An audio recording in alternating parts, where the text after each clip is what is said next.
Hello everyone, this is Vishal Singh and welcome to the Winnie Pharma. Today we have a very fantastic topic, that is rheology property of emulsion. What does it mean by rheological property of emulsion? It means that flow of emulsion means we have to study about the flow of emulsion. Emulsion के flow होने की properties के बारे में हमें study करनी है. Emulsion हमने जैसे पहले भी डिस्कस किया था, बायोफिजिक्स सिस्टम होता है जिसमें कि ऑयल ग्लोब्यूल्स लिक्विड या वाटर में डिसॉल्व होती है.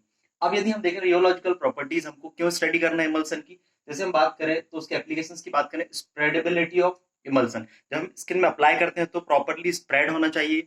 सेकंड, जब हम बात करें तो flow of emulsion during the, जब हम हाइपोडर्मिक निडल से उसको अप्लाई करते हैं, हाइपोडर्मिक निडल से अप्लाई करते हैं तो इजीली फ्लो होना चाहिए उसका. सेकंड, रिमूवल फ्रॉम कंटेनर, जब हम कंटेनर से उसको यूज करते हैं तो that should be remove easily.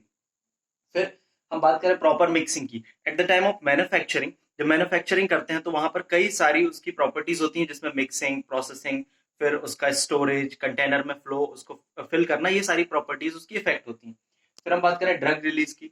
Drug release जैसे हमने इंजेक्शन के फॉर्म में इमल्सन को अप्लाई कर लिया है, इमल्सन हमारी बॉडी में चला गया है, यदि वो जाने के बाद में फिर से सेमी सॉलिड कंसिस्टेंसी उसकी आ जाती है, वो धीरे धीरे रिलीज हो सकता है, ये प्रॉपर्टी हम अप्लाई कर सकते हैं.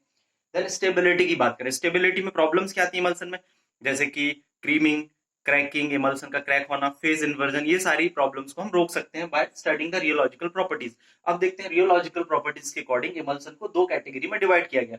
One is Newtonian and second is non Newtonian. Newtonian flow मतलब क्या होता है, ये न्यूटन ने इसको दिया था, तो मतलब ये इसका अर्थ ये होता है कि जब हम लिक्विड में फोर्स अप्लाई करते हैं, आप इस ग्राफ से समझे, लिक्विड में फोर्स अप्लाई करते हैं तो फ्लो उसका बढ़ने लगता है, ये लीनियर होता है, मतलब जितना हम फोर्स अप्लाई करते हैं उतना उसका फ्लो बढ़ता है या विस्कोसिटी कम होती है, तो इसको बोलते हैं न्यूटोनियन फ्लो. ज्यादातर जैसे माइक्रो इमल्सन हो गए या जिनमें आपका फेस वॉल्यूम 5% या इससे कम होता है रेशियो, उसमें ये फ्लो को क्या बोलना चाहिए, इफेक्टिव होता है. फिर उसके बाद हम बात करते हैं नॉन न्यूटोनियन फ्लो की. तो non Newtonian flow of emulsion जो कि कॉन्सेंट्रेटेड इमल्सन होते हैं. नॉन न्यूटोनियन मतलब जो न्यूटन के नियम को फॉलो नहीं करते हैं, मतलब हम फोर्स अप्लाई करते हैं तो उनका जो लीनियरिटी है ग्राफ में वो नहीं आती है, जैसे कि स्यूडोप्लास्टिक, प्लास्टिक और डायलेटेंट. स्यूडोप्लास्टिक की बात करें तो ये फेज वॉल्यूम इसका लगभग 50% होता है. इसका मतलब ये होता है कि जब हम फोर्स अप्लाई करते हैं तो लिक्विड फ्लो होने को रजिस्ट करता है, लेकिन धीरे धीरे उसकी फ्लोएबिलिटी बढ़ जाती है. इसको हम बोलते हैं सेयर थिनिंग सिस्टम. जैसे कि हम बात करें लोशन को, जब हम यूज करते हैं तो लोशन को यूज करने के टाइम पे वो पहले थिक होता है, लेकिन जैसे हम उसको अप्लाई करते हैं इजीली वो थिन हो जाता है और एप्लीकेबल उसको अप्लाई करने लायक हो जाता है. फिर हम बात करते हैं प्लास्टिक फ्लो की. प्लास्टिक फ्लो का जो रेशियो होता है वो 74% तक हो जाता है.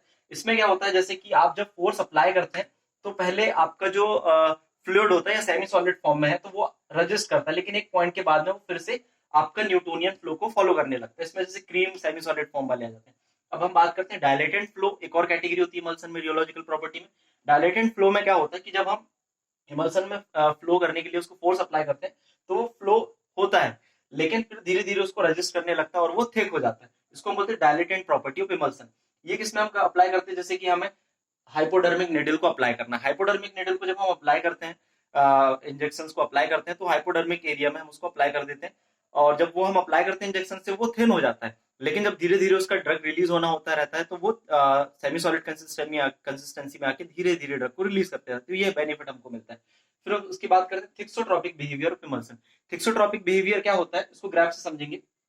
जब हम किसी भी लिक्विड में फोर्स अप्लाई करते हैं तो वो क्या होता है कि आपका उसका फ्लो धीरे धीरे बढ़ता जाता है, सेमी सॉलिड या सॉलिड कंसिस्टेंसी में, सेमी सॉलिड उसका फ्लो बढ़ता जाता है, और जब हम अप्लाई कर लेते हैं उसके बाद में जब हम उसको फिर से वापस रख देते हैं तो एक टाइम के बाद में फिर से वो अपनी कंसिस्टेंसी को रीगेन कर लेते हैं. जैसे कि हम बात करें लोशन को, जब हम अप्लाई करते हैं तो लोशन को अप्लाई करने से पहले जब हम उसको फोर्स अप्लाई करते हैं अप्लाई एप्लीकेशन के लिए तो वो थिन हो जाता है, लेकिन जैसे हम उसको अप्लाई करके रख देते हैं तो वो धीरे धीरे फिर से अपनी कंसिस्टेंसी को रीगेन कर लेता है. इससे बेनिफिट क्या है कि उसकी स्टेबिलिटी बढ़ जाती है. तो ये टॉपिक था आपका रियोलॉजिकल प्रॉपर्टीज ऑफ इमल्सन से, जो आपको कई बार एग्जाम्स में पूछा जाता है. Thank you and all the best.